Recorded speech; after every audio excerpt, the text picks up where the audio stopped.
Muscle Car Modeler. My name is Raul, and today I'm getting back on my 73 Resin Trans Am build here, which you've seen a lot of updates on this, but just getting you caught up real quick, and this just be a brief little one here, but I'll add to this video as it progresses, so it'll be a little while. But I just wanted to show you, I got the engine painted, and here's the engine.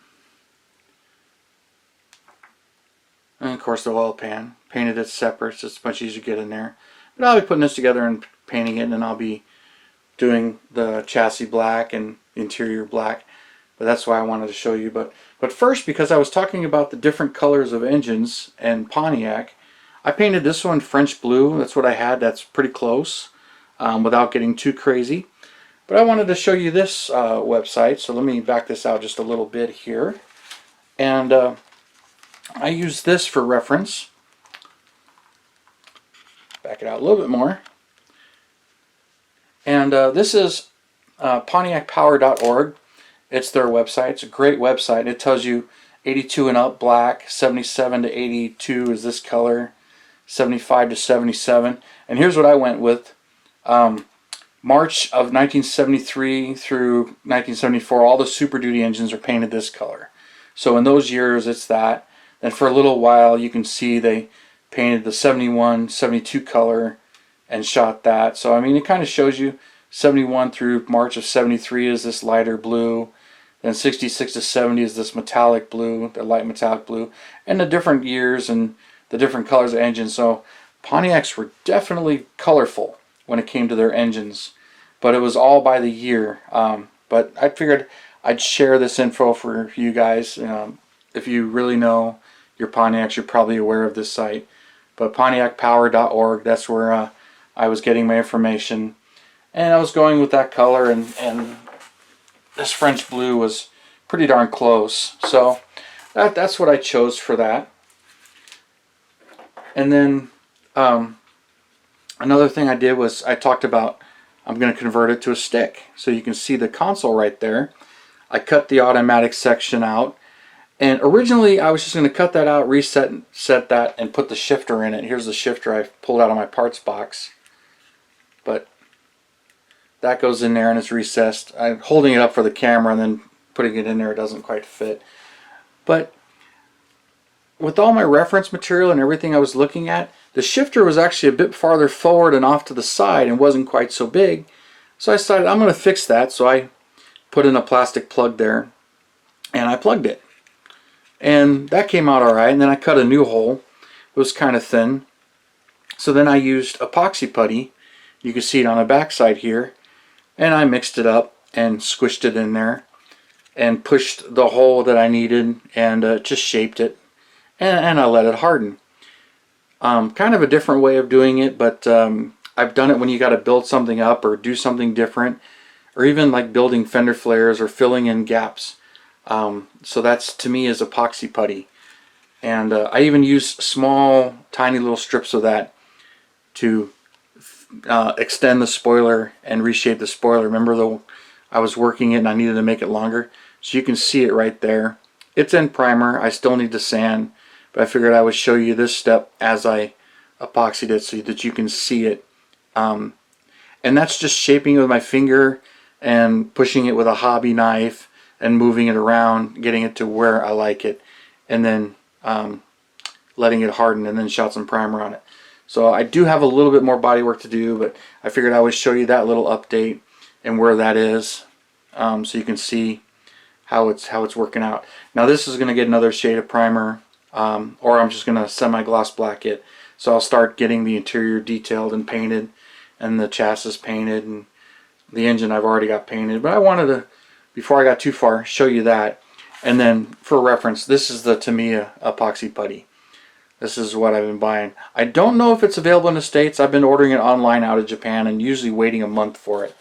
So and it is an epoxy putty, and it lasts a long time. It's two-part. So you just cut a small little strip, which is more than enough, and then you knead the two together, and that hardens, because it sits like this for a long time. And this stuff lasts quite a bit, so it's good stuff. really happy with it. I also have the polyester putty that you mix and smells like Bondo. That's really good for areas of bodywork. But something like this where it's a corner or you're building it up where you really don't care about the other side, and it works really well. So especially on the corners where you can sand, the polyester putty can chip really easily if you drop it or you're working it. So the polyester is really good for waves and flat areas. But if you're doing a corner or something like that, you risk breaking it. But this is pretty good stuff. And then the other part of it, it's kind of gloopy on the back here, kind of thick, but not a big deal.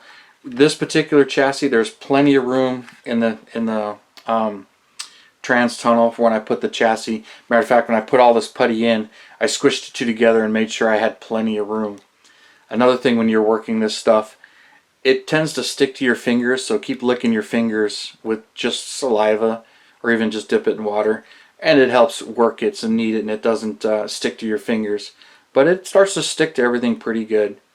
But I figured I would show you that, show you where I'm at with that for the moment, and I will continue updating this. So next time you see this, you will see some more added to it. So stay tuned with this one.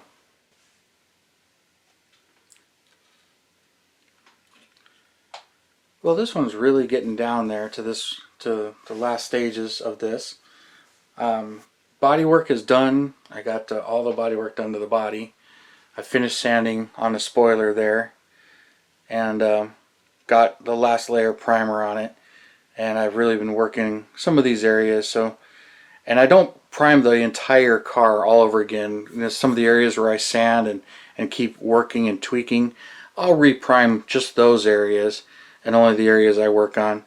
But this body, it's ready for paint. I'm just kind of on hold because I'm waiting for the chrome to come back and see the wheels and tires and the front and rear bumpers, and make sure they all fit before I paint, just in case there's another surprise. I have my other ones and I'm fitting them, making sure, but I just want to make sure that the bumper after plating still fits in these areas so that there's no surprises there. So while I'm still waiting for that stuff, it may be a while before I get back to this particular one because I've gotten this far. And then I painted the Pontiac lettering right there in the grill. The grill's ready. And you see I got the engine into the chassis, and the hose, and I'm not super detailing this one out, but and so the exhaust is done, and the underside's pretty much painted. I still have to fab up the exhaust pipes that come out here, so I still have that yet to do. And some of the areas where I've worn the paint off from handling in the corners, I'll touch that stuff up, but I'll do that last before I put it in there. And then mounting the wheels and tires, but I'm still waiting for that stuff to come back. But I did finish the interior. So you see the underside where I showed you the putty, and that's all primed in, and it fits. I mean, there's plenty of room on this one. It's just, you know, there was plenty of gaps on this particular car, but it's always safe bet to check that. Like I said, you know, just blacked out the whole underside, and you can see parts of it, but you can see the 4-speed right there and how it came out with the stick shift, and unfortunately with this one on the black Trans Ams and Firebirds of this era, there's really not a whole lot to highlight in detail. I mean, I got the dash all silver chrome plate painted, tried to paint the needles, and the seat is shadowing the light, so it's kind of hard to get the light in there.